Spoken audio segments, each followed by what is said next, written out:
ये दुआ बादल जनाजा पे लोगों के यहाँ बड़ी लड़ाइयाँ होती हैं, बहुत मसाइल हैं। हमारा यहाँ इलाका है डेरा इसमाइल ख़ान का मूसज़ई शरीफ, उसके साथ एक देहात है। मैं वहाँ गया, किसी ज़माने की बात है। जब मैं वहाँ पहुँचा तो वहाँ क्लाशन कोफें उठी हुई थी कि दुआ बादल जनाजा इन्हें नहीं मांगी तो फायर मार दो, 14वें दी गाल है, ठीक है। तो बहुत हैरानगी की बात थी। उन हजरात ने मुझे बुलाया कि आप आइए, तो दलील की ताकत क्लाशनकोफ से बहुत ज़्यादा है। कहा तो मोहतरम फरमाते हैं दलील दलील होती है, ताकत ताकत होती है। ताकत के सामने दलीलें जब आती हैं ना तो फिर ताकत झुक जाती है। मैं जब वहाँ गया तो मैंने कहा जी हम तो दुआ बादल जनाइज़ के कायल हैं, बेईमाना के कब्र पे हम दुआ पढ़ते हैं कि रिसालत इमाम अलैहिस्सलाम ने दुआ बताई है। बाकी अब दो बातें हैं, ये दुआ मौलवी साहब ने ख़ुद बनाई है या रिसालत इमाम अलैहिस्सलाम ने सिखाई है। अगर हुजूर ने सिखाई है तो हुजूर पाक के लिखे हुए लफ्ज़ आप बता दें, पढ़ना हम शुरू कर देंगे। वो जो बंदा बंदूक उठाए हुए था ना, उसकी अकल कोई बात लग गई। उन्होंने कहा मुफ्ती साहब आपने तो बहुत अच्छी बात की, मैं अपने मौलवी साहब से वो हदीस लिखवा लाऊं जिसमें हुजूर के लफ्ज़ मौजूद सलाम के बाद वाली दुआ। मैंने कहा जी लिखवा ला। उसने कॉल की मौलवी साहब को, मौलवी साहब ने कहा किताबों से ढूंढनी पड़ेगी। मैंने कहा 1 मिनट, आज कौन सी तारीख है? का ये। मैंने कहा 1 साल बाद मैं आपसे लूँगा, 1 साल मोहलत है आपको, जाओ ढूंढ कर। तो उसको ऐसे क्यों, अभी लिखवा लाऊंगा। मैंने कहा मोहलत दे रहा हूँ। इस धरती पे किसी माँ की कोख ने आज तक तो बेटा नहीं जाना।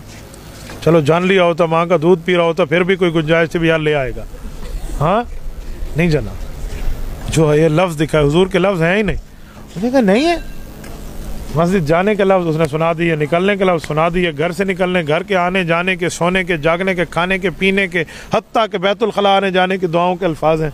इस दुआ के लफ्ज़ नहीं है। हुजूर ने मांगे होते तो लफ्ज़ होते। कहते बात तो आपकी ठीक है मौलाना, यकीन माने उस बंदे ने पूरा उसकी तरतीब छोड़ दी कि इन बंदों ने तो मुझे ख़राब किया हुआ है। अंदाज़ा लगे जब इस तरह ये फंसे हमसे, अब नया शेड्यूल आ गया। मांग ले तो कौन सा हर्ज है, नेकी का काम तो है। तो अल्लाह से मांगनी है, कोई बुतों से मांगनी, कोई गैरुल्लाह से मांगनी है, अल्लाह से मांगनी है, इसमें कौन सा हर्ज है। मैंने कहा 2 बातें तय कर लो, फिर अगली बात करेंगे। नंबर 1 कि ये दुआ हुजूर पाक से साबित नहीं है, हुजूर की तालीम में नहीं है, तब आपने हर्ज ना होने वाली दलील निकाली है। एक तय कर लो, लिख दो यहाँ कि ये हुजूर पाक ने नहीं मांगी, नहीं सिखाई, नहीं बताई, ये लिखो, वरना दलील दो।